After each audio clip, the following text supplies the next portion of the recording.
What's happening, ladies and gents? Matt and Ryan here. Time to talk a little overlay fantasy sports. I do want to clarify something. I know the other day, one of our Facebook admins, customers, buddies, whatever you want to call them, was looking for the app for his iPhone. It's under overlay fantasy sports, not overlay DFS. If you're looking for it, easy to download. Go get it. I don't know if you had any success last night. One game off, which is kind of the fun part about this site. Like a lot of days when you're playing DraftKings, you kind of feel like early in the day, you know right away if you're winning or you're losing, it seems like, or how the day's going to go. This thing is tight, and like I feel like almost every night you're sweating it out till the end. Now, I was terrible the other day, but like last night, again, one victory off, like one tweak right there. They're going to have you sweating it all night long. That's supposed to be the fun of the situation. For sure. It is the fun of the situation. 100% with you.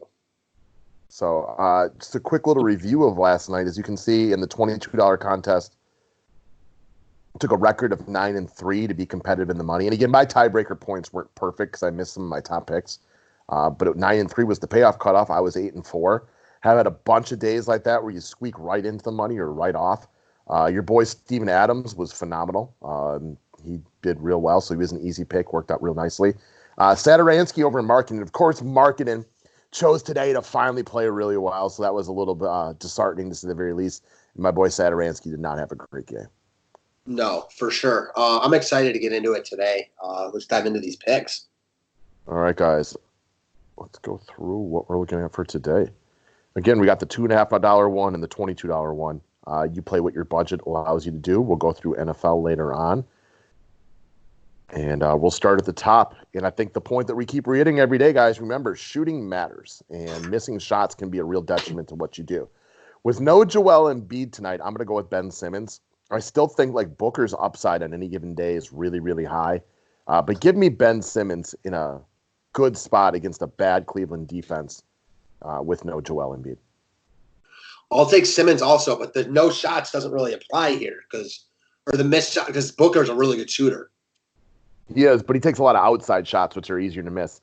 I think we know Ben Simmons doesn't take a lot of outside shots. He shoots mostly dunks and layups. I'd be interested to see their shooting percentage comparison. Oh, I'm sure it's not flabbergastingly different. We'll look it up right now just because, again, it's kind of fun to look into these things. I'm going to guess Ben Simmons' field goal percentage for career is about 2 points higher. Okay. Not huge amounts. Where is he? Oh, well, actually, it's going to be a lot higher. He's a 56% career 2-point shooter. Yeah, so many shots at the rim. Right? I mean, he knows his limitations, and I bet you Booker's down closer to about 44.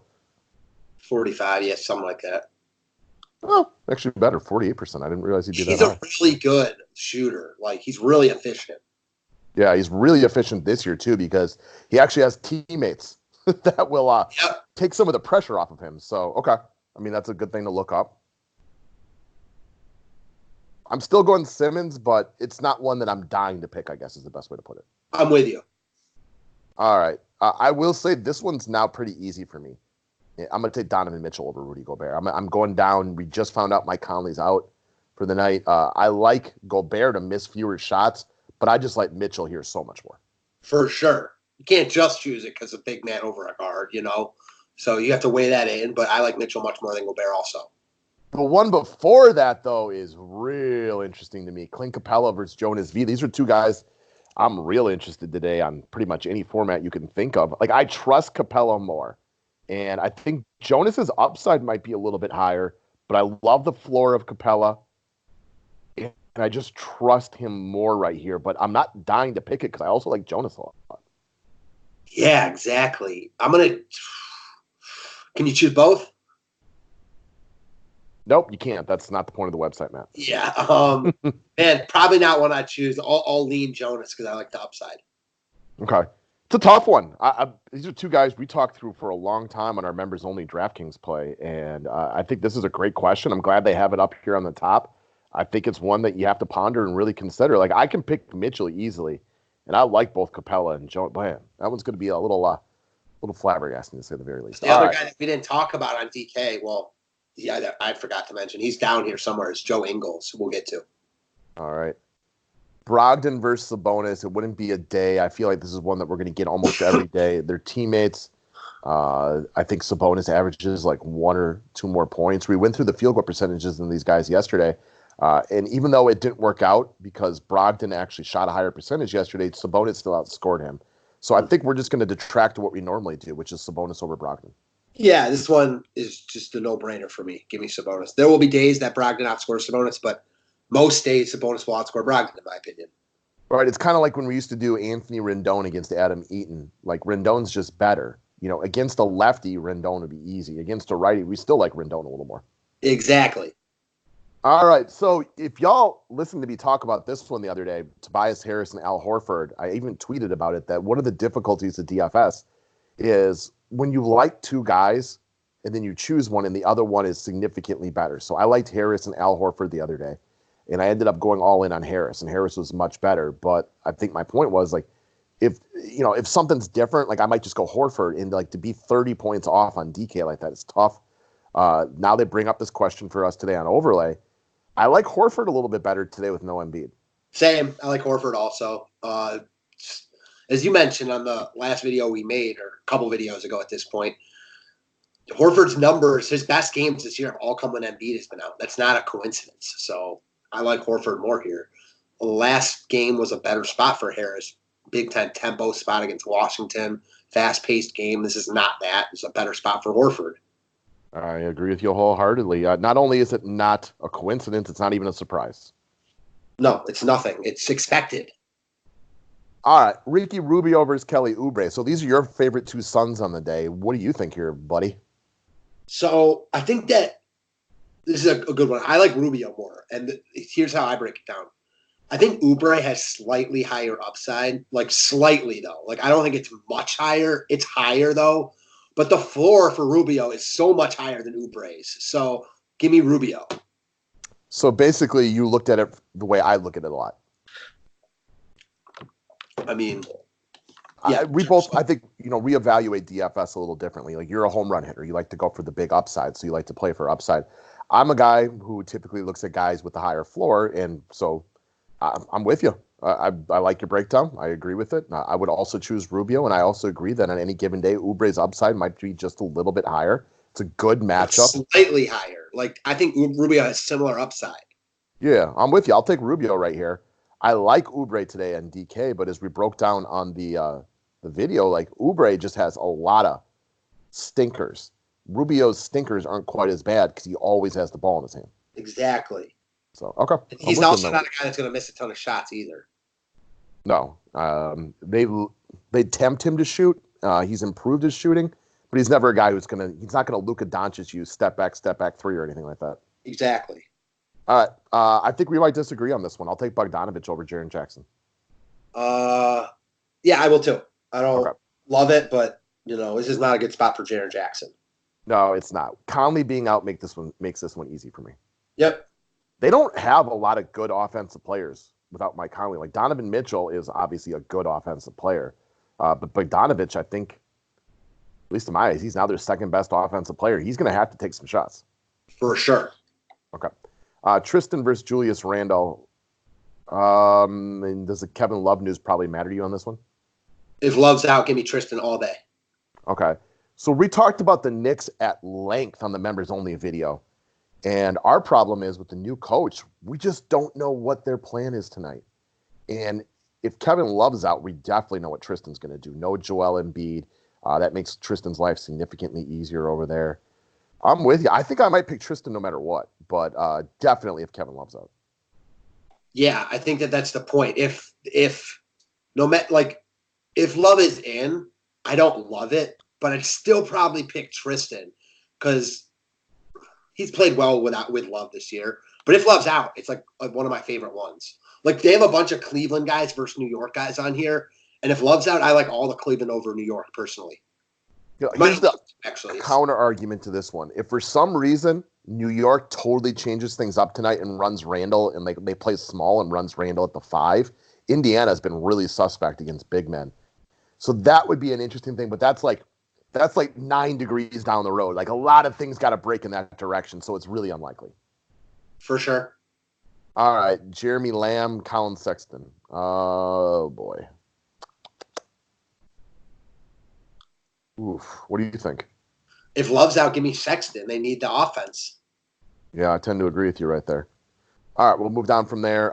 Frank the Tank versus Dario Saric. Kaminsky's played really well the last 3 games. We just got word that Aaron Baines is out. In GPPs on DK, I like the idea of Saric over Kaminsky, but I think I'm still going to go Kaminsky if it's just a one-on-one matchup. I don't love this one. No, me either. I'll agree with you on your assessment, though. All right, I already know your take for the last one. Jay Crowder over PJ Tucker. Yeah, I like Crowder more. Although it's not one that you love, right? At least I don't. No, I don't love it. You pointed this out the last time they match up, and I don't remember if it worked out that day or not, but Crowder's been regularly actually giving it to the Utah Jazz. Yep. All right, I'll actually go with Crowder as well. Even though I like the spot for Tucker better on paper, I'll go with Crowder. All right, TJ Warren against Miles Turner. Give me Warren.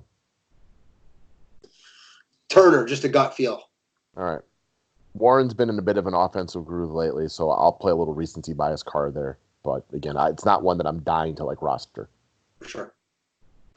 All right, RJ Barrett or Mitchell Robinson. This is one that's tough because, as we detailed in members only video, we don't really know what to expect from the New York Knicks today. Obviously, they fired the coach. Good riddance if you're a Knicks fan. If Robinson's starting, though, this would be an easy call for me. I just don't know that he's going to be. And again, that's just an idea. I'm waiting out that New York starting lineup today. Yeah, I lean Robinson because just his upside's been so high, but that's also been in blowouts. Not choosing this one. Not right now. But yeah, Indiana has starting. I like Robinson. Oh, then it's an easy one, don't you? Sure. Maybe the easiest one on the board. I don't love Barrett, though. What's that? If he's not starting, I don't love Barrett, though. Right? Because we just have no idea what the interim coach wants to do with him. If Mitchell Robinson is in the starting lineup today, this might be my number 1 confidence rankings. Indiana's been torched by centers. We know Robinson is a DFS stud when given the opportunity. But if he's coming off the bench like he has been, for all we know, he plays 12 minutes again today. They have not given this kid enough run. And we're just curious to see if that changes. I think everybody will do themselves some good by just kind of paying attention to this game tonight because, it'll just help you with your DFS game moving forward. I mean, you're really talking me into this, dude. If he's starting, he's like a must play at that point. So I'm with you. If Mitchell Robinson starts tonight, he is a must play for me. Yeah. And I honestly think he's going to start. I have no idea, but I just think so. What about you? Gut feeling, I can see why you think that. I'm going to play the I have no idea card. I don't really know. For me, don't you think he's arguably their best player going forward? I'm not saying that that's a sure thing, but I think he potentially has the highest upside. Maybe. I mean, I like the energy that he brings. And I like the defense that he brings. He's an excellent shot blocker. I mean, for me, if you're the New York Knicks, you know your team is trash. And you're so far away from being competitive that you want to know what you have with your younger guys. And this is why we've been talking about why is Dennis Smith not seeing more consistent run? Don't you want to find out if you even want to keep this guy around? And the same goes for Mitchell Robinson. This kid's obviously got some talent. Let him blossom. Why is Taj Gibson playing as many minutes as him? For sure. Agreed. All right. And rant. Okay. Larry Nance versus Marcus Morris Sr. This is another one. We got a lot of information to wait out. If Kevin Love is out again today, I know Nance let a lot of people down last night, but it's pretty easy for me to go right back to Larry Nance if Kevin Love is out. If Kevin Love plays, well, then it's easily Morris for me. Yeah, agreed. Agreed. If Love's out, Nance becomes one of the top ones on the board for me. If Love is in, I like Morris more, and I'll probably pick it, but it's not one of my favorite ones. However, if Morris isn't starting, that tells me something as well for the New York Knicks. So again, I would choose it. Yeah. And you mentioned this on members only that John Henson is now also playing for the Cleveland Cavaliers, which gives him another big body. If Kevin Love is in and now Henson's taking, 10 to 15 minutes a game or whatever it might be, it's just another opportunity for Nance to lose run. Definitely. All right. Jingly Joe versus Austin Rivers. What are your thoughts on this one? Definitely give me Jingling Joe, man. Great spot for him. No Mike Conley. I know he let down last game, but he's playing a lot of the point guard. He started at point guard last game.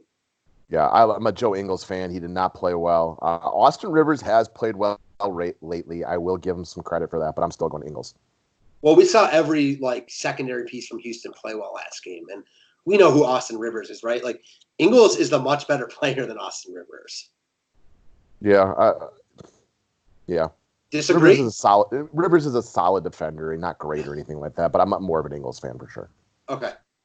All right. Again, we got to wait on the Kevin Love news. If Kevin Love is out, give me Chetty. If Kevin Love is in, I'll probably go with House. If Kevin Love's out, I love Chetty. If he's in, I like House. Yeah. Okay. So we see that one eye to eye as well. So again, waiting out some big information. And the nice part about this one is the New York Knicks game is the first one. And oftentimes we'll talk about starters don't matter. A lot of times being on the second unit could be a benefit, higher usage rate and stuff like that. But you also want to know about coach buy-in. And who starts today for the New York Knicks means something today. No doubt. It means a lot, man. It's the first starting lineup for a new coach. Like, he's probably going to give them good run, you know? Right, like if he comes out today and it's Dennis Smith Jr., Kevin Knox, and Mitchell Robinson in the starting lineup, represents a clear changing of the guard. If they go with the same old folks, well, then I'm going to just assume that he's going to operate under a similar rotation. Doesn't mean it's the way it is, but that would be the assumption I would make.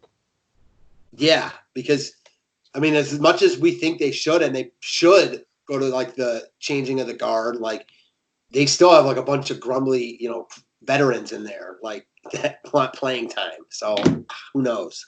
Right, like Julius Randle and Taj Gibson are not going to be happy if they don't get to play at all. But right, especially like Julius Randle. Yeah, exactly. So I don't know. It's interesting for the Knicks moving forward. I pity Knicks fans at this point. This franchise should be better, and it's just disappointing to see one of the biggest market in sports just hasn't been competitive since the late 1700s. They're so bad. It's like they do things to be more uncompetitive. It's just bizarre. You know, you guys know I'm not a Patriots fan, but the way that organization is run from the top down, from ownership down through the coach, it's just such a solid base. You know, they bring it down from, you know, all the way up from Kraft down through Belichick to Tom Brady. Like, they know what they're doing. Like, the New York Knicks are the opposite of whatever that is. For a team that has had so many, like, high picks, et cetera, like, it's amazing that they don't have one player that, like, you'd, like, even, like, really want on your team. Like, not even kidding. Like, yeah, I mean, you can make cases for some of their guys as, like, role players. Like, I think Taj Gibson could be a fine backup center power forward for 14 minutes a game, but like, that's how desperate you are to make cases for some of their guys. I don't know. It's a sad situation. It has been for a while. For sure. All right, guys. Thanks a lot. Best of luck tonight. Thank you.